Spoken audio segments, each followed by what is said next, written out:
চট্টগ্রাম শহরের ব্যস্ততার মাঝেও এমন একটি জায়গা আছে যেখানে পা রাখলেই মনে হবে প্রকৃতির শান্ত এক জগতে চলে এসেছেন। আজকে আপনাদের নিয়ে এসেছি চট্টগ্রামের নন্দনকানন এলাকায় অবস্থিত ঐতিহাসিক ডিসি হিল, যা নজরুল চত্বর নামেও পরিচিত। জানেন কি, এই জায়গার ইতিহাস প্রায় 2 শতাব্দী পুরনো। ব্রিটিশ শাসনের শুরুর দিকে এটি ছিল চাকমা রাজার বাসভবন। পরে এখানে জেলা প্রশাসক ডিসি ও বিভাগীয় কমিশনারের সরকারি বাসভবন নির্মাণ করা হয়। তখন থেকেই এটি ডিসি হিল নামে পরিচিতি পায়।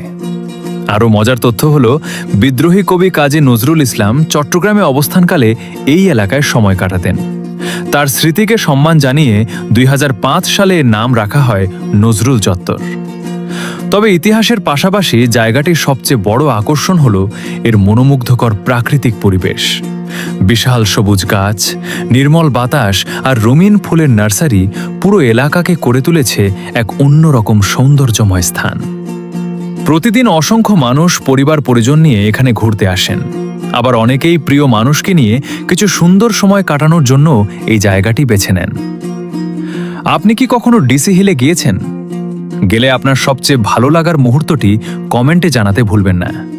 আর চট্টগ্রামের ইতিহাস, ঐতিহ্য ও অজানা সব জায়গা নিয়ে এমন আরও ভিডিও দেখতে ভিডিওটি শেয়ার করুন, ফলো দিয়ে পাশে থাকুন।